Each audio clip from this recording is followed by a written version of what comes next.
All right. Welcome, everybody. Hope everybody's doing well. Am I on? There it goes, right there. Hope y'all are doing well.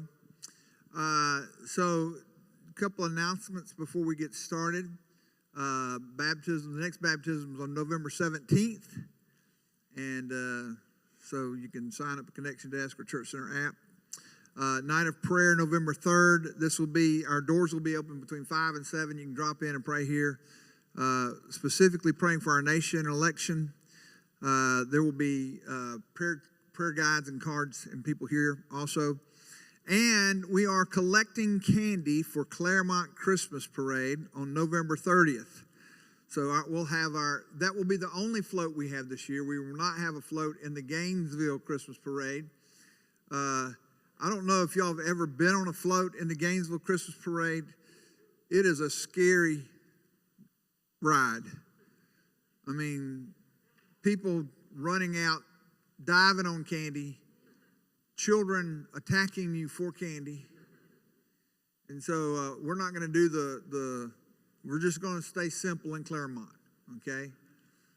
And so that's going to be, but anyway, our children are collecting candy to toss out. I was told, don't say throw, say toss, okay? Like that's going to make a difference in their life. So anyway, we'll be collecting candy for that. And then Christmas shirts, believe it or not, Christmas shirts are available tonight in church merch. I'm not sure what constitutes a Christmas shirt? What's the Christmas shirt? I didn't know we had, that's the Christmas shirt? Can I hold that just for a second so I can show people what the Christmas shirt is? I didn't know that this was our special Christmas shirt. I guess, is this the Christmas shirt? This is the Christmas shirt right here. In case you were wondering, this is it. See how festive that is? There you go. That's the Christmas shirt. He says, he's coming back not as a baby. Y'all got that? Merry Christmas. All right. There you go. Thank you for that. Just want to put that out there for you. Now, tonight, I'm going to do this, and Mary can say more about this, but I told her, because she and her dad wrote, this is a great book, The Dark Side of Personalities. I'm just telling you, the reason I love this book is when I understood how my gift operates in the flesh, the downside of it, the negative side of it. Because we're all gifted, okay? We're all gifted. But it's only when we're saved that it becomes the spiritual gift that God intended it to be. Through regeneration, that's where it kicks in to make it the spiritual gift to produce fruits of the Spirit, all this kind of stuff that's involved in that.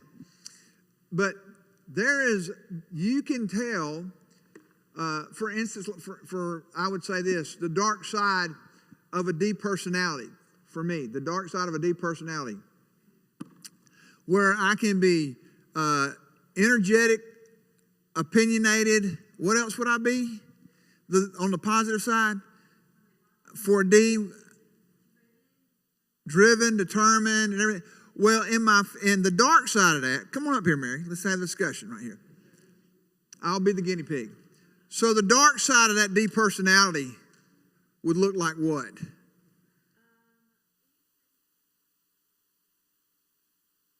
Right. Right. Drive taken to an extreme.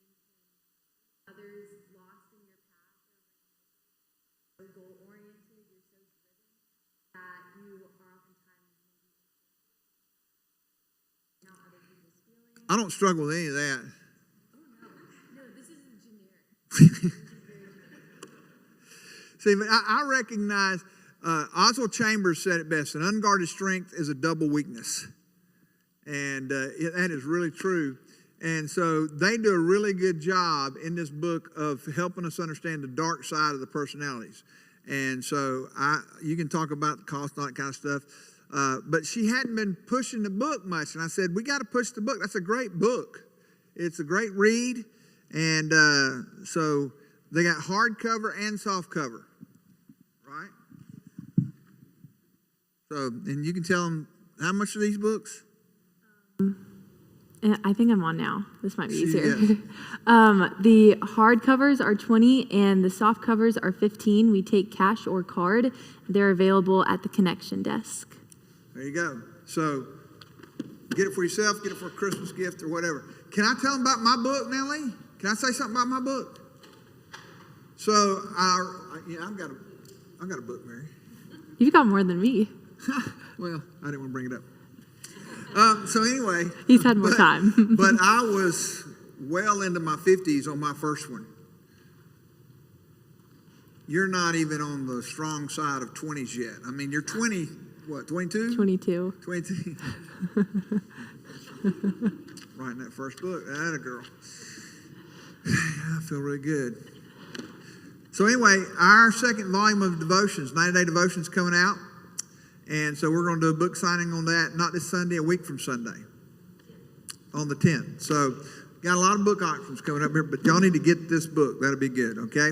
Let's pray, and then Mary's going to come up here and teach us. Hasn't she done a great job? I mean, I just really am pleased with how she's been doing that.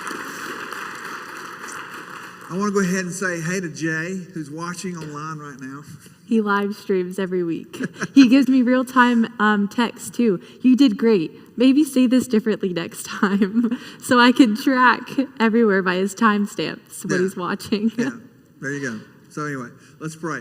Father, I thank you so much for the opportunity to gather tonight in your house. I thank you that for this great teaching. Based on your word, I thank you for Mary and her presentation and how you've gifted her in presenting this. Lord, I pray right now that we are mindful and listening. I want to pray for Tim, Father. Ron Debbie just found out that he's got an appendix issue at the hospital. So, Lord, I pray for him right now as he's in that scenario. And, God, that your hand of healing would be on him as you put all the right doctors and nurses and care around him at this time. So, Father, again, I thank you for this night. Give us wisdom, a hunger, attention to hear all that you would teach us tonight. In Jesus' name, amen. Before y'all just come to Tim Smith, that's Ron Debbie's son. Ron Debbie, they were going to the hospital, but right when they got here. Are they here? There you are, back there. They're here all the time, but right before they got here, they found out that Tim was in the emergency room at the hospital with a leaky appendix. Is that right? Is that right? So praying for Tim, all right? Anyway, Miss Mary, go ahead. Thank you. Appreciate it. How's everyone doing tonight? I just wanted to say, I don't know if I've told y'all thank you just for coming every week and listening and engaging.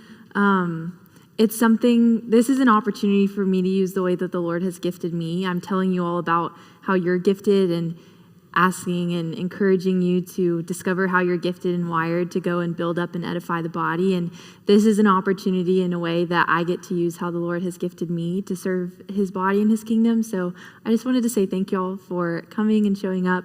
I know we move in so many different directions.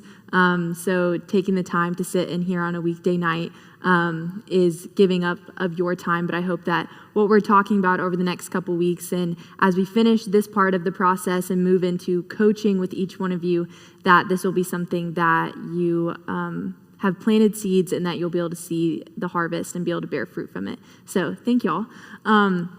We wrapped up last week talking about spiritual gifts, and I mentioned to y'all that we will not exhaust the subject of each one of these. I also mentioned, because it is week 4 out of 5, that we will spend more time in personality and spiritual gifts than we will in abilities, passions, and life experiences. Not because one is more important than the other, but the way that we teach the material, we just spend more time unpacking the different personality styles and the different spiritual gifts. But there's a lot of power in those last 3 elements, and we're going to talk more about those tonight and next week. But because we don't exhaust the subject of all of these elements, we do have supplemental material. One of them is the book, The Dark Sides of Personality and How to Overcome Them. And they are available here. I don't talk about it a lot. I haven't talked about it. Sometimes it slips my mind. Sometimes it feels weird telling people, go read the book that I wrote. But I do believe that it's valuable. I think a lot of the value that you will find in books comes from not the people who wrote it, but the people who read it and who see the value in someone else's words. So even with Bucky saying that, and whenever I hear that people got something out of it, I think there's a lot more value in their review than mine. But if you want to know more about your personality and how Bucky described it, how your gifts and how you operate in your flesh rather than in the spirit, and being able to identify what it looks like when you're walking in the light, when you're walking in step with the Spirit, and when you've maybe wandered into a dark side of your personality, this is a great resource to walk you through a lot of the material that you will find in your workbook, but it expands on it a lot more, and it's a little more cohesive as you walk through each of the chapters. So it's an expanded version of what you find in your workbook, but I do think there's a lot of value in those words. So that is an example of some supplemental material that we have where you can learn more about your personality and walk through the different ways that you can walk in step with the Spirit or out of step. And then some more supplemental material is found. You don't necessarily have to turn here, but it's pages 85 through, I think, 101 in your workbooks. It's towards the back, but you will see that, I think I mentioned these pages before, but 85 through 101, you will see each of the 16 spiritual gifts and what it looks like with each of the 4 personality styles. I think I've talked about it a lot in our time together that each of the elements, they stand alone, but they interact and influence with the others. And so with these supplemental pages, you will be able to see how your spiritual gifts look like in light of what personality style you have. Because the one up here, I know it's hard to read, but D personality with the spiritual gift of leadership is going to express and demonstrate that gift differently than an S personality with the spiritual gift of leadership. So in some of your time throughout the week as you're working through some of this, maybe before your coaching session, you can walk through some of this supplemental material and really get a good grasp of how your personality interacts with your spiritual gifts. And I do want to wrap up our conversation on spiritual gifts because I had some of y'all, we didn't get to this part last week, and I had some of y'all come up and talk to me about your scoring and how you scored 5 or 6 20s in all of these different gifts, or you scored high in this one gift, but I don't really think that makes sense to me, or I used to score high in this one gift when I've taken an assessment before, and it was all over the board at this time. So I want to talk to us a little bit more about some principles to discovering your spiritual gifts, and really to discovering a lot more about what this assessment and what your profile means. And this will be on page 16 of your assessment books. And we'll have some blanks to fill in so that you can have that with you there. But the discovery process doesn't end when you take an assessment. You don't get a label and find your score and check the box and then move on with your life. We want you to discover what you have so that you know how to give it away, and then you can then start seeing how it's demonstrated in your life. And so, first of all, the first principle to discovering your spiritual gifts is believing that you have one. And for some people, that might seem very straightforward and obvious. Others, it might be a little bit harder to believe. It might be hard based off of experiences of life, what you've walked through, that the Lord would give each one of us a very good gift to use for the building up of his kingdom. Gifts are not just for those who are called to ministry, for when you get to a certain part of your sanctification process. He's given each one of us gifts when we become a believer. They become spiritual gifts when we connect them to eternal purposes. And so the first part to discovering your gifts is just to believe that the Lord has given you good gifts for the good works that he has prepared beforehand for you, as it says in Ephesians 2:10. The second one is to ask God to reveal your gifts to you. You're sitting in a teaching like this, you've taken an assessment, you might ask other people, what do you see in me? But I think a lot of times we forget to ask God. He's the last person that we go to when we need something, when we have a question. We go to Google or our friends or our family members or a coworker. And God is oftentimes the last person that we ask to reveal something to us. And in Scripture it says, when you seek me, you'll find me with your whole heart. And so ask God, pray about it. Ask him to show you, how have I used it? How have you gifted me? How can I continue to give away what you've gifted me? The next one is to explore possibilities. Again, this isn't just something that we want you to walk away with and hold on to. We want you to know what you have so you also know what you have to give. Whether those are possibilities that you explored, that you already have your hands on, areas in your life that you're already serving in or working in, or maybe you've been hesitant to say yes to something. You maybe didn't know what direction you should go in when you walk in this room or when you walk outside of this building into your community. So start to explore possibilities. I'll talk a little bit more about this as the night goes on, but I've mentioned a couple times the coaching sessions where you'll get to sit down with us one-on-one and really dig into your profile and understand it. That's a way that you're exploring possibilities because you're talking things out, you're diving into different opportunities. And so it's not, again, just something for you to know that you have it to give away. So explore possibilities that you can give your gift away for the building up of the kingdom. The next is teaching by other Christians, essentially what we're doing right now. You've taken an assessment, you're looking at material, there's other supplemental material in the very back of your book with other resources if you really want to dive more into the subject of spiritual gifts. But y'all are doing this step right now by sitting in here and listening and learning more about what a spiritual gift is, what my spiritual gifts might be, and how I can demonstrate and explore more of my gifts. So teachings by other Christians, spiritual gift inventories, a spiritual gift study guide, a study scripture with other Christians, and a lot of those resources you can find in your workbook, and you're doing them right now by sitting here. The next is evaluate your effectiveness. Maybe it's an opportunity that you've done in the past, an area that you've served in. Evaluate, where am I effective? Where have I been effective in the past? What am I doing when I feel effective and impactful in an area of ministry, in my life, in my job maybe? Where are you most effective? The next is to expect confirmation from the body. Where do people confirm and affirm me? Where do people validate me? What have I done in the past where other people have said, you really nailed that? I can absolutely see this in you. What if people confirmed that they really enjoyed that you did with them, or they really appreciated about something that you did with them or something you told them? Where do people confirm, affirm, validate you? The next is to examine your feelings. I love this verse from Psalms because it says, delight yourself in the Lord and he will give you the desires of your heart. The Lord not only gave you the desires of your heart when he created you, he also wants you to delight in those desires and to delight in the good works that he's prepared beforehand for you. And so he wants, when you're using your gifts, when you're serving him, when you're living your life, he wants you to delight in those things. So think about your life. What are you doing that you most enjoy? What have you done before that you really felt fulfilled in? Whether it be in a hobby, an opportunity, a service opportunity, but what do you do that you really enjoy? So examine your feelings. And lastly, examine your motives. What are you doing when your motives are most pure? Not what are you doing when you should do something, you feel like you ought to, you have to do this. What are you doing that you get to do, that you can do, that you love doing? What are you doing when your motives are most pure? So those are about 8 or 9 principles to discovering your spiritual gifts, because again, the process doesn't stop at discovery. This is a starting point, not a dead end to understanding who you are and what the Lord has given you to give away. And the next thing I want to mention, I've mentioned it throughout, but I really want to emphasize it because there's an opportunity tonight at the end of this that you'll be able to put this into practice in a sense. But I've showed y'all this slide a couple weeks ago, and what we're doing right now is the personal discovery process.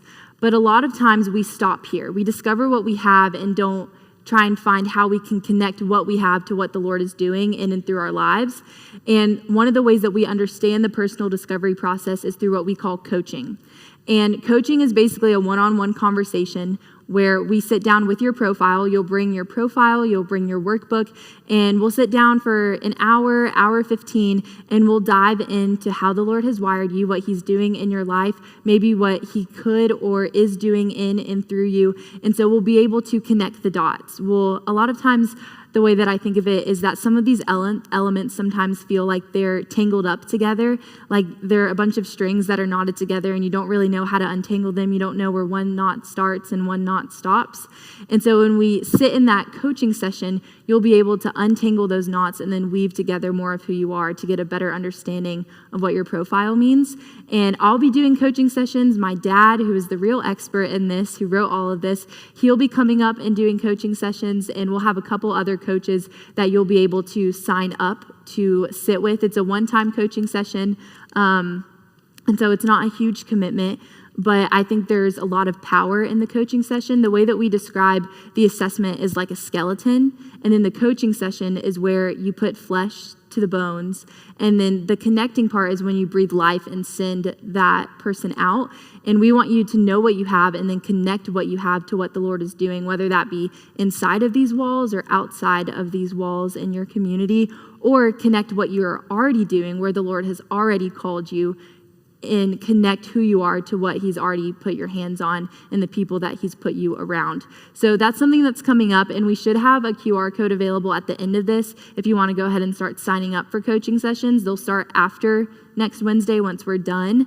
And if they'll be up, they're available on Church Center, so you can go on there and sign up as well. But I would highly encourage you, even more than the book, I would highly encourage you to sit in those coaching sessions, because there is a lot of power when we start connecting those dots in addition to this personal discovery process.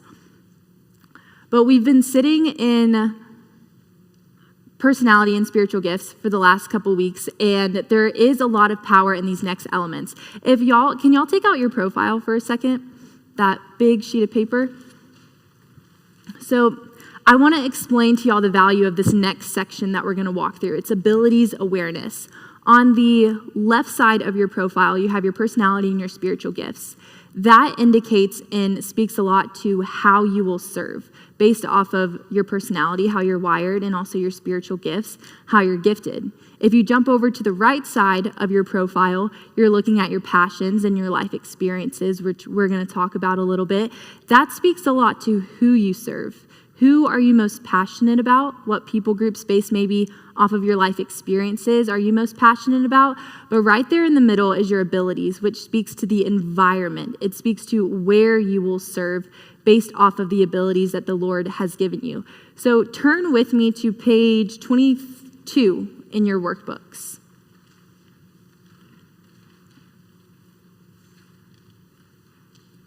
And I know that it's abilities awareness, but while I wasn't there in the meeting when they were putting the acronym of PLACE together, it is an acronym, so we needed the A to work in the middle. But the word that I really want you to focus on in this section is environment, not necessarily abilities. It's not abilities whether you can sing, dance, write, sew, draw, act, speak, but rather the environment that you, or the surroundings that you need to be in, where your personality and your spiritual gifts will flourish. That's how we define this abilities awareness section. It's all about your environment. Where will you feel most fulfilled? Where will you feel most confident, most impactful, most effective? And a lot of that oftentimes is based off of the environment that you find yourself in. So we're going to do a little bit of an exercise to get our minds wrapped around this whole concept of environment.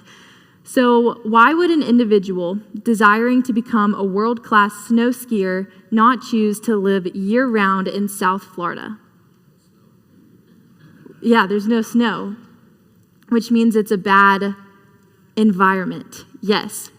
Okay, so we're just going to try it again. Why would an individual desiring to become a world-class water skier not choose to live in the Rocky Mountains at an elevation of 10,000 feet year-round? No water. Yeah, it's a bad environment. Why would you go there if that's not where his gifts as a world-class water skier would be most effective? He couldn't fulfill those gifts. And then the last one, why would an individual desiring to become a cattle farmer not choose to live in New York City? It's a bunch of concrete, right? Can't have cattle up there. It's a bad environment for the cattle. And so we define abilities as the optimal environment or surroundings that you need to be in where your personality and spiritual gifts will flourish, where the way that the Lord has wired you and the gifts that he's given you, where you will be able to demonstrate and express those gifts based off of how the Lord has wired you. And I'm going to give you all an example of this because as we go through those coaching sessions, a lot of this is going to become less high level. We're going to be looking at your life experiences, at who you are, and it's going to become a little less high level and a little more relatable. So I'm going to tell y'all a little bit of a story about how I've seen this impact in my life based off of my abilities. So it was my sophomore year of high school, and I was going on my second mission trip with my youth group. My freshman year, we went to Haiti, and my sophomore year, we were going to the Dominican Republic for spring break. We were just there for a week. And I've gathered that this is pretty typical of a lot of student ministry mission trips. You do a lot of similar things. We hosted a VBS. What they did was they split our big group up into little groups. So you would have one or two assignments every day of where you would go. And the first day, my group was assigned to VBS. So we were working with this local school with a bunch of kids in elementary, middle school. There weren't a lot of high schoolers. And we were hosting a VBS, so we were doing skits with them, and we were making crafts, and they had this outdoor courtyard where they had a basketball court. And y'all want to talk about a good environment where you feel effective and impactful? Back in the day when I was playing basketball year-round and I saw that basketball court, I knew that that was an environment where I was going to be effective in ministry. Now, that's not exactly the environment that we're talking about here, but that was an environment on that trip where I felt impactful and somewhere that I felt confident. But again, not exactly the environment that we're talking about here. And the next day, after we did VBS, my group was assigned to go do door-to-door ministry. And we had done this when we were in Haiti, and basically, whether it be in a village, a neighborhood, an apartment complex, we went with a couple of the local pastors and our translators, and we would go knock on their doors, and we had water filters that we were helping give them. So we'd ask if they needed a water filter, if we could chat with them. We had a couple of things to share with them. And whether it was in Haiti or in the Dominican Republic, this was not an environment where I felt confident. It wasn't an environment where I felt like I was making any sort of impact. I don't think it was just the language barrier. I think part of it was the environment. Maybe some of it was the culture difference. If we were here, I know my parents used to tell me that y'all had something called visitation in church back in the day, where they would come on a Sunday if they were a first-time guest. They might fill out the connection card, give you their address, and then you would show up at their door. They went on Tuesdays, and you would go knock on their door. That seems wild to me. I could not imagine walking up to a stranger's door on a random weekday night and just asking to chat. But in Haiti and the DR, they might be more hospitable. It's part of their culture. But we would just went and knocked on their doors. They would pull out chairs for us. They would stop everything that they were doing. They typically didn't, but if they had any food or water that they could offer us, they were so hospitable. They were so kind, even if they didn't care anything about what we had to say. And even regardless of their hospitality and welcoming us into their home, I did not like that environment. I didn't feel like I made any difference in their lives. Even if I was sitting back not talking, if someone else in my group was talking and the translator was translating for them, that was not my place on that mission trip. And we all have to do what we're called to do and sometimes be in situations that we don't feel effective. But on that trip, that was not the optimal environment for me. And I wasn't having the best time just because I was like, Lord, I don't know why I'm here. Like, I don't feel like I'm making a difference. I don't feel like I'm even helpful for my team and helping them. I don't really know if this is a good opportunity for me, but I'm here, so I'm just going to keep on rolling with it. The next day, my group went to the eye clinic, and we were hosting an eye clinic where people in the community could come in. We brought all these different glasses with different strength prescriptions and different lenses and all these different things. Had this huge table of glasses where they could come in if they were in the community, and we would put them through this line, and we could see what prescription that they needed because they wouldn't be able to get their hands on glasses otherwise.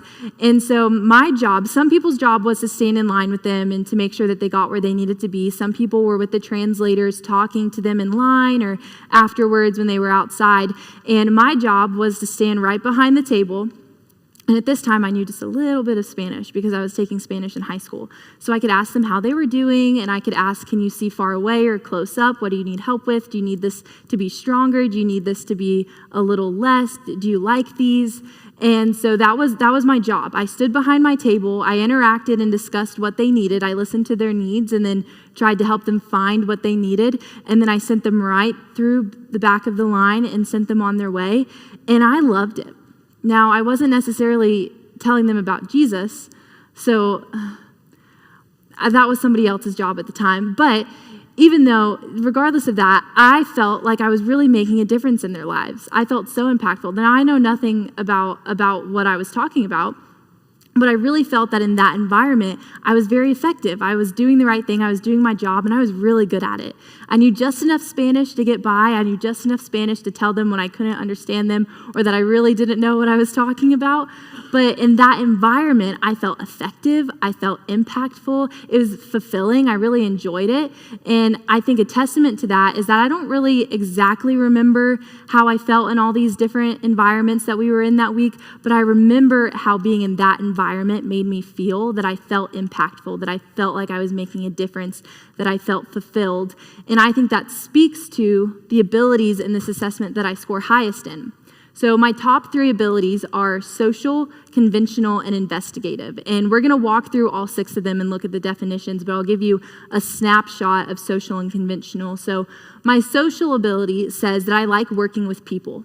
I like being in or near the center of groups, and I like listening to their needs, discussing and facilitating how to solve their problems through discussion and by talking to people. So I was at my table and I was talking to them and discussing with them. I was around people. They didn't put me in the back in the closet getting the leftovers, but I was at my table and I was discussing with them, listening to their needs and being able to interact with them. But another one of my abilities also says that I'm very conventional. People who are conventional, they like structure. They like to know what's expected of them. They like rules. They like guidelines. They like a box to work in. So if you only looked at my social ability, you would throw me out just socializing with people with no structure, and I wouldn't feel effective. I wouldn't flourish, but probably flounder in that environment because there's no structure, because my conventional ability says that I need structure within the people. If you give me a box to work in, I'm good with people. But if there's no box, I don't really know where to go, and I don't really know what's expected of me. So at that eye clinic, I had my table, I had my job, I was helping people find their glasses, I was getting to interact with people, but I also knew the expectations and the guidelines and the box that I was working in. And that is a picture and an example of being in the right environment where you will feel the most effective and fulfilled. Now that was an example for me, but I want us to walk through each of the different 6. I'm just going to read the definitions, and it's on page 23 and 24, so we're already there. And then we're going to see if we're able to evaluate different opportunities, because it's not just about looking back at things that you've done and understanding why you felt fulfilled in an area or frustrated in another area, but it's also the ability to evaluate current opportunities and future opportunities to know if that's an environment that you will thrive in. So what we're going to do is read the definitions of each of them, and then we're going to see if we can evaluate different opportunities, different environments that each one of these abilities would thrive in. So the first one is enterprising. I have great facility with words, which I can put to effective use in selling and leading. I enjoy persuading others to my viewpoints and am impatient with work involving precision or long periods of intellectual concentration. I see myself as energetic, enthusiastic, adventurous, self-confident, and dominant. So basically, people who are enterprising, they like to lead people and they like to persuade people. They have a good facility with their words. They like talking to people, persuading them, and leading them. This next one is the social ability. I am social, responsible, and concerned with the welfare of others. I express myself well and get along well with others. I like to be near the center of groups, and I prefer to solve problems by discussing them with others. I view myself as cheerful, friendly, popular, a high achiever, and a good leader. So at that eye clinic, I was discussing with other people. I was helping them solve problems by discussing them with others. And I'm going to jump back to personalities really quick because remember I've told y'all, don't zoom in too closely on one of the elements, because if you're zoomed in too close, you're going to miss how one element influences the other. So one of my top abilities is that I'm social, which means that one of the words that it said is that I'm cheerful and friendly. Now, if you go to the C personality, if you look at the way they're described, they're introverted, they're task-oriented, they're moody sometimes, and I would say that there's no word in there that describes them as friendly. That doesn't mean they can't be. but they're not described as friendly. They're not described as people-oriented. So if you only look at my personality, you see an introverted, task-oriented, moody, doesn't always like to be around people type of personality. So you say, you should never put her around people in ministry. You should put her in the back. Don't let her interact with anyone if you're only looking at my personality. But if you look at my abilities, the environment that I work well in, it says that I'm social, that I can be friendly, that I can be cheerful, that I like to discuss things with others, that I like to interact with other people. And that's why it's so important to not get bogged down and have tunnel vision on one of the elements, because your personality might tell you not to work with people, but your abilities might tell you that you do well with people. And so it's so important to understand how each of the elements work together so that you know that you're not putting yourself in a box, we're not labeling you, we're not trying to hinder you, but rather help you flourish in environments that your personality and your spiritual gifts will flourish in. This next one is investigative. I prefer to solve abstract problems and understand the physical world rather than acting upon the world. I enjoy complicated problems and intellectual challenges. I do not like structured situations, lots of rules, or working around many people. I have unconventional values and attitudes and would like to be original and creative, especially in scientific areas. I would describe myself as analytical, curious, reserved, and independent. So people who are investigative, they like solving problems. They like analyzing things. They like seeing a problem, providing an answer by researching, by analyzing, and by figuring out how they can go from point A to point B. They like solving problems. They like analyzing things and working with their mind a lot. If we'll flip the page, we'll go to the next one, which is the artistic ability, which says, I prefer unstructured situations where I can deal with problems through self-expression in an artistic medium. I prefer to work alone or with just a few others. I have a great need for individualistic expression, and I'm sensitive and emotional. I would describe myself as independent, original, unconventional, and expressive. People who are artistic hate boxes. They don't want to be micromanaged in any way, shape, or form. They are very creative. They are very imaginative. They want, whether it be in what they do, in their schedule, their routine, or with their mind, they don't want any structure, any boundaries, because that might limit their creativity. They're good at creating things from scratch. This next one is realistic. I am practical, active, and have good physical skills. I like to work outside and create things with my hands. I prefer to deal with things rather than ideas or people. Sometimes I have difficulty expressing my ideas and communicating my feelings to others. My political and economic ideas are fairly conventional, and I would describe myself as rugged, robust, practical, and physically strong. So people who are realistic, they like working with their hands, whether it be in what they do in ministry or oftentimes even in their job, the way that they serve others. Rather than having to think about high-level problems, they would rather someone else figure out the problem, give them the solution, and then use their hands to solve the problem rather than having to think up the solution. A lot of times they would be the people who would love to come in here and set up all these chairs and tear them down, to put up the walls and put them back down. They would be the people who want to come in and maybe serve the coffee or carry in the books. They would be the ones that are wanting to go down to South Georgia and use their hands to serve other people because they thrive in that environment where it's not so much about creating things or not so much about thinking abstractly. Rather, they want to use their hands in service and in the environment that they're working in. This last one is conventional. I prefer highly ordered activities, do not like to be the leader, and like working in a well-established chain of command. I like to know exactly what is expected of me and feel uncomfortable when I do not know the rules. I see myself as traditional, conventional, stable, well-controlled, and dependable.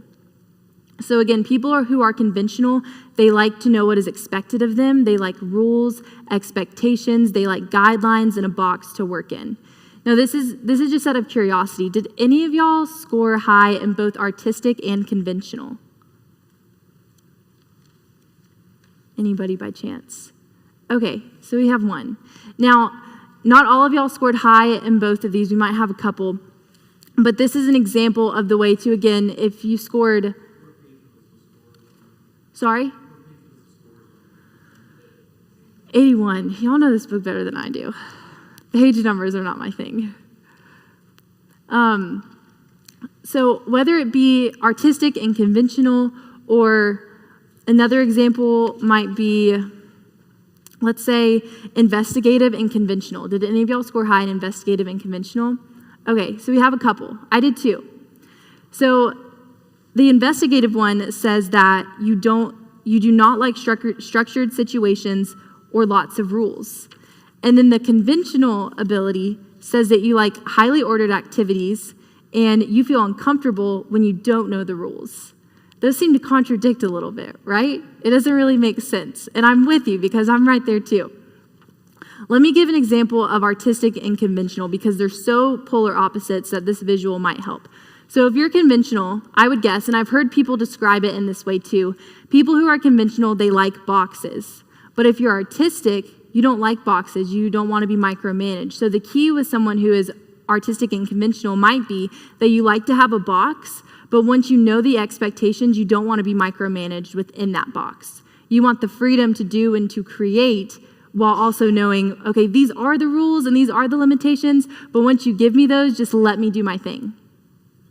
And let's say with investigative and conventional, right? So and I'm going to talk about this a little bit later. These are one of my top two.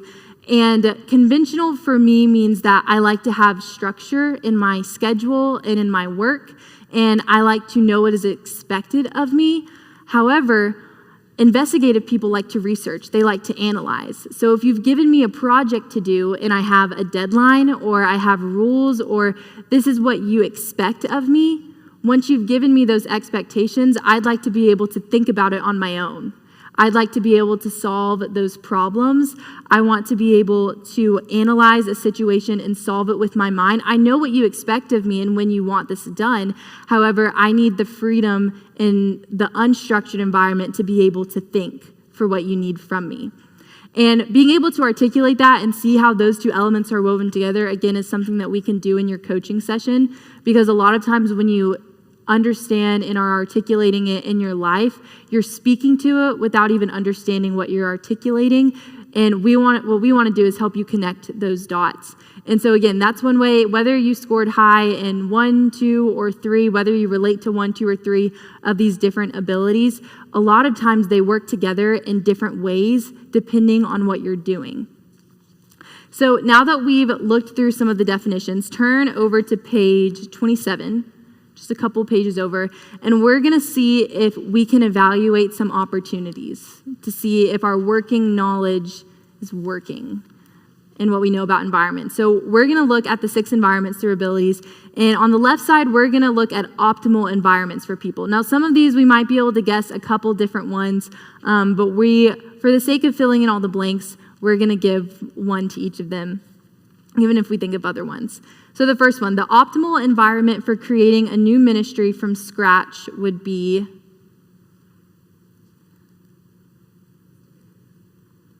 what was that? Maybe investigative. That's another one that I have written down. I have down artistic. They like to think creatively and think outside the box. We're going to put investigative down somewhere else, but that is another one that I had written down. The next one, the optimal environment for hosting the new members' dinner might be social. Yeah, they like to be around people. They like hanging out with people. That is an optimal environment for them. The next one, the optimal environment for cutting the grass on the church grounds might be realistic. Yes, because they like working with their hands. They like doing something. This next one, the optimal environment for keeping detailed records of church finances would be conventional. Yes, highly ordered environment, right? You know exactly what is expected of you, and there's lots of rules with finances, so I've been told. This next one, the optimal environment for convincing the school principal to allow a Christian speaker to speak at a school assembly would be, yes, they like to persuade. They're good with facilitating their words and persuading people through that. This last one, the optimal environment for analyzing and solving a space problem for the church would be Investigative, yes. They like to solve abstract problems. And again, they might be the one that are solving the problems, but if you give the solution to, say, someone who's realistic, they'll go out and do the job. You've already solved the problem up here. They'll go solve the problem with their hands. So that's different ways that you work together and can still do things together in light of how the Lord has wired you in different ways. So on the right side, we'll jump over and evaluate some opportunities that might not be fulfilling for someone with a given ability. This first one, most likely would not be fulfilled in only doing record keeping in a cubicle by themselves. Social, yeah, there's no people around. They can't talk to anybody. They would be leaving the cubicle every probably 5 or 10 minutes to go distract someone and get to talk to them. This next one is most likely would not be fulfilled in only meeting and greeting people in the church. This one's a little harder. I had to look this up. Maybe, okay, I think all of those would be true. Realistic because they're not necessarily doing anything with their hands. Conventional because there's no structure there. That is absolutely true. I would also say for this one, it would be investigative because they're not getting to solve any problems. They're not getting to use their mind to evaluate and analyze situations as much. They might be analyzing the people they're greeting, but they're not solving a whole lot of problems there. And then this third one, most likely would not be fulfilled in only being given a certain task on how to do something and then being micromanaged while carrying out those instructions. Artistic, yes, too much structure, too much of a box. They hate being micromanaged. There's no room for creativity there. And then most likely would not be fulfilled in only being in environments where they are following others' instructions and never being given the opportunity to lead. Yes, enterprising, because they like to lead other people. They like to persuade. They like to talk to people. Most likely would not be fulfilled in always being told to create something, and when they ask for further instructions, we're always told, however you want to do it. Yes, conventional. There's no expectations. You've been given a blank slate, and for the artistic people, they want an empty whiteboard. They say, what more could you ask for? You have all the freedom in the world to do whatever you want. And someone who's very conventional is saying, they haven't told you anything to do. What am I supposed to do with an empty sheet of paper? And this last one is most likely would not be fulfilled in environments where they are never given the opportunity to use their hands, but always asked to use their thinking as a way to serve. Yes, they don't get to use their hands. They've been asked to solve analytical, abstract problems when all they really want to do is do the solution or use their hands rather than live up here in their mind and have to think about everything. And what we're going to do next is when we were talking about personality, we talked a lot about how you can see your personality in Scripture, because the Lord has designed each one of us very uniquely, very intentionally. And so when we get to know people in Scripture, we also get to know who they are. But we also see environments that they functioned in where they were the most impactful and effective. And I'm going to jump through my slides really quick because I wasn't paying attention to them. And we'll get there in a second. So I actually didn't have slides for this. I was right on track. But we're going to walk through on page 29. There's a summary of this on page 28 where we're going to go through the Exodus story and see how there were different environments that the Lord put people in and created for them based off of what I believe is who they were, that they were the most effective and impactful in what he called them to. So this first one on page 29 is Moses. He was enterprising. He was the leader of the Israelites. And one of the examples before we talk about his leadership was his ability to persuade people. And we talked a little bit about this. That was also a reflection of his C personality. C personalities are very loyal. They're very logical and analytical, but he was also enterprising, so he was very persuasive. So I believe that his persuasive arguments when he was talking to God were influenced by his C personality that were very logical, but he uses his words to facilitate this persuasion. And it says in Exodus 35 or Exodus 32, But Moses sought the favor of the Lord. The Lord relented. It did not bring on his people the disaster he had threatened. So remember, Moses comes down from the mountain. Aaron had given into the people's wishes and made that golden calf. And Moses is furiated, and God is furiated, and he's thinking about annihilating the people. And Moses uses not only his loyalty and his sea personality, but also his ability in this environment where he was facilitating, discussing, and persuading and talking with the Lord. That is a reflection of an environment where he was using that ability to persuade in his discussion and conversation with God. But people who are enterprising are also good leaders. Moses was very effective in his leadership of the Israelites. Next, if we'll turn the page, you can look at Aaron. Aaron seemed to always be around people, whether it was good or bad, for better or for worse. He was always at the center of groups. Aaron liked to be near the center of groups. In Exodus 32, it says they gathered around Aaron. And later on in that chapter, it says, so all the people took off their earrings and brought them to Aaron. He liked to be near the center of groups. It also says that people who are social like to listen to people's problems and then help facilitate through discussion the solution to those problems.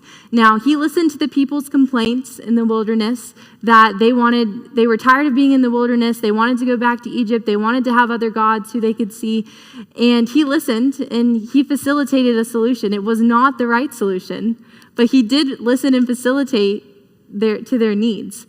And again, you won't always be in step with the will of the Lord, but we see that even when we stumble, the Lord redeems us and continues to use us, and that's true of Aaron's life here. The next one we'll look at is investigative, and the example we use for these is the 12 spies. They went and literally investigated the land that they were looking at, but they had a problem, they had a need, and so they went and investigated, they analyzed, they had a problem, and they went and sought the solution for that problem. So they like solving abstract problems, and they like to analyze situations. I like in Numbers, if you go through that passage at the bottom of page 30 in chapter 13, Moses sends them and he says, see what the land is like and whether the people who live there are strong or weak. What kind of land do they live in? Is it good or bad? What kind of towns do they live in? Are they unwalled or fortified? How is the soil? Is it fertile or poor? Are there trees on it or not? So he was asking them all these questions and giving them all these things to analyze. And people who are investigative strive on taking questions and being able to provide answers. This next one is artistic. And this person in scripture we see is Bezalel. And Bezalel is actually the person who created many of the items that God told the Israelites that he needed to be able to worship them. And so people who are artistic are good at creating things. They're good at thinking outside of the box. And they have a creative expression through their artistic imagination. They can recreate work from others and make it work because they think outside of the box that they see, outside of what they see, to be able to create something new. They have good vision for things that aren't yet created. And they're also good at taking validation and feedback for contributions from other people because, again, they're not so stuck in their own idea that they can't see the perspective of other people. And this next one is realistic, which are the Levites. And when they were asked to use their hands to pick up their sword and do something that the Lord was calling them to, that is an environment that the Lord called them to and that they were impactful and effective in that environment. That part of picking up their sword is in Exodus 32 at the bottom of that page. But again, it's that environment that the Lord called them to. And I think that's an important note here too to remember is that the Lord will never call you to something that he has not equipped you for. And a lot of times in these situations, the Lord called these people to environments that he knew that they would flourish in. And a lot of times when we know who we are, when we know what the Lord has given us and how he has wired us, we can see his hand in the different things that he calls us to and understand how maybe this doesn't make sense because of this, but I know that this is an environment that the Lord has wired me towards. And so I have an ability to evaluate that opportunity based off of what I know about myself and what I know about how the Lord has wired me. And so that not only gives you a better perspective to evaluate situations, but it also gives you a better appreciation and gratitude for how the Lord has wired you. And trust in knowing that you will see how he calls you to environments, into opportunities based off the way that he's gifted you. And I think that confirmation, that validation, that perspective can even give you more trust in him and in the ways that he directs you and in the ways that he's called you, when you see very tangibly how he has already equipped you by your gifting and by your personality to walk through that door and to step into that opportunity. But if we'll flip the page to page 32, this last one is conventional, and these are Aaron's sons who ended up becoming the priests. And I had never really thought about it in this way, honestly, before earlier today when I was really diving into this. And the job of the priest was very detail-oriented. It was very specific. The Lord gave them a lot of structure and a lot of guidelines. They were told exactly how to fulfill the responsibilities of presenting various burnt offerings and how they ought to act inside of the temple. It was not an unstructured environment in any way, shape, or form, but in that environment, they ended up thriving because it was a highly ordered activity and they knew exactly what was expected of them in that environment. And I've told y'all a little bit about the value of what it looks like when you are in an environment that you will flourish in, but I also want to give you, again, another tangible example of what it looks like when you are in maybe the wrong environment, in an environment that frustrates you, where you don't feel impactful, when you don't have any direction. And I'm going to tell y'all another example in my own life that I've seen this to be true.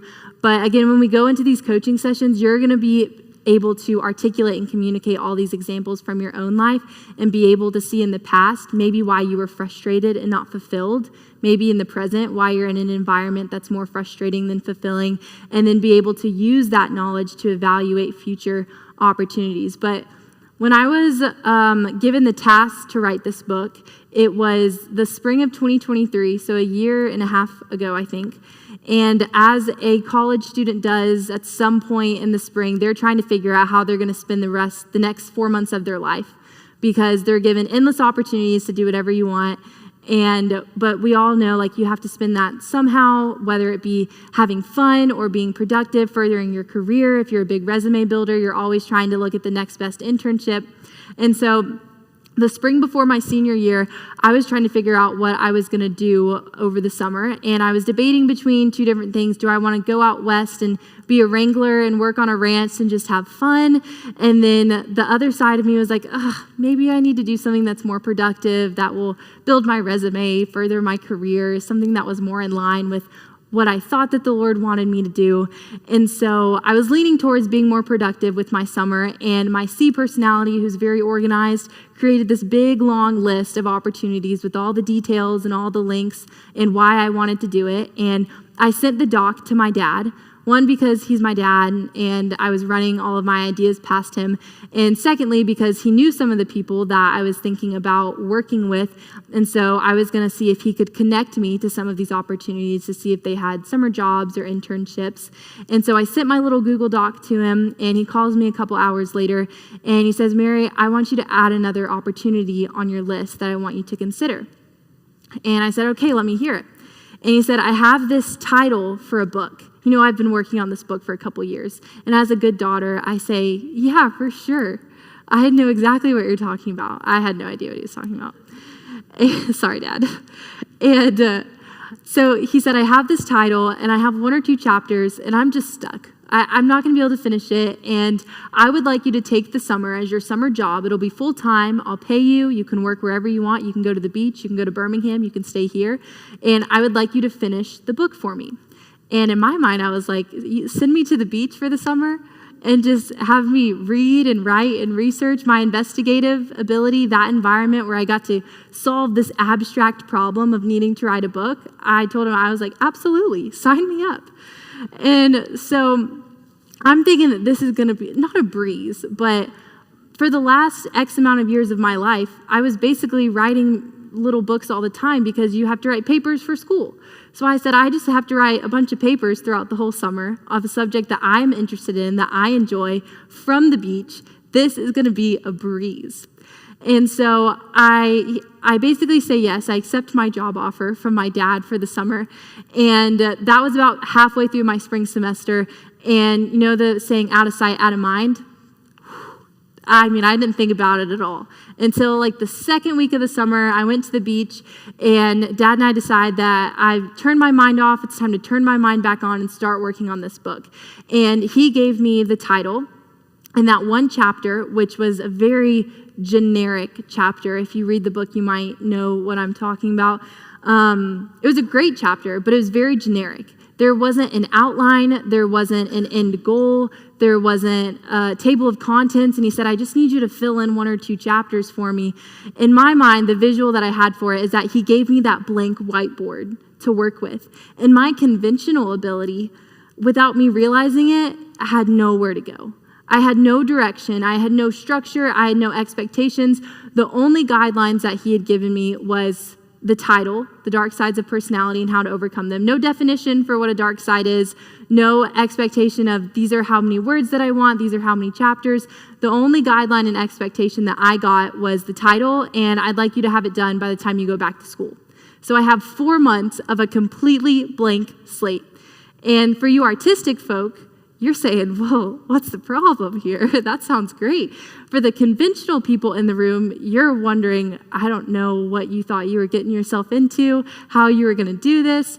And so after the first week, I told my dad I started on it, and I'm coming up with all of these different ideas, and it's going in all of these different directions about my life and about personality, and there's no structure. It's just a couple thoughts here, maybe a paragraph here, a chapter title here. I think this could be cool over here. Maybe a sentence or two that we might throw in one day over here. Some of those paragraphs are in the book. They did end up making it. But I came to my dad, and my dad knows me very well. And I also believe that this is the beauty of not only knowing yourself, but of other people who you do life with also knowing you. My dad knew that I'm very conventional. I need structure. I need expectations and guidelines. And so he said, you know, Mary, these are really great. But, threw that but in there, by next week, I'd like you to have an outline for me. It doesn't have to be extensive. It can be very high level, a table of contents, if you will. But by the end of next week, I need you to have an outline done for me.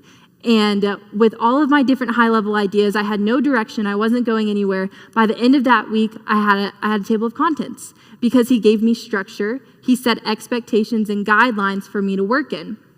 And so after that week, he approved my table of contents. And after that week, he said, okay, every 1 to 2 weeks, and it ended up being every 1 week except for 1 or 2 chapters towards the ends that I got stuck at. He said, every 1 to 2 weeks, I'd like for you to turn in a chapter.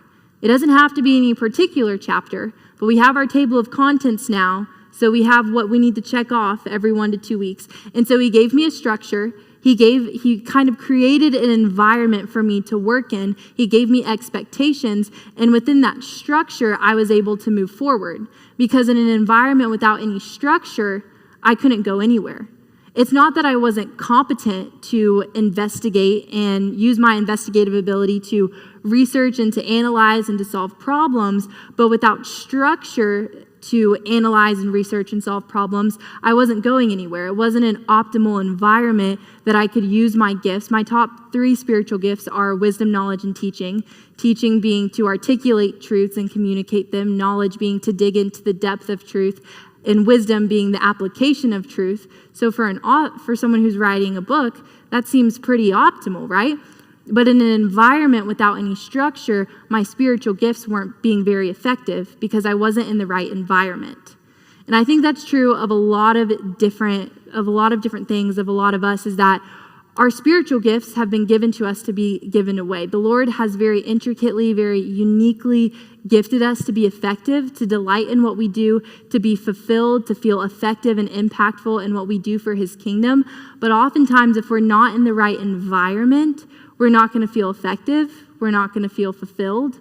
We're not going to feel impactful. We're not going to be confident. We might be competent, but in the wrong environment, we may not be able to function in the way that the Lord really designed us and wired us to function the most effectively and the most impactfully. And I think that's why the abilities part of this assessment holds a lot of power, because you understand what and why you might have been fulfilled in the past or why you may have been frustrated in the past. You understand in different places with different people and different environments, different things that you have your hands on now that the Lord has brought you to.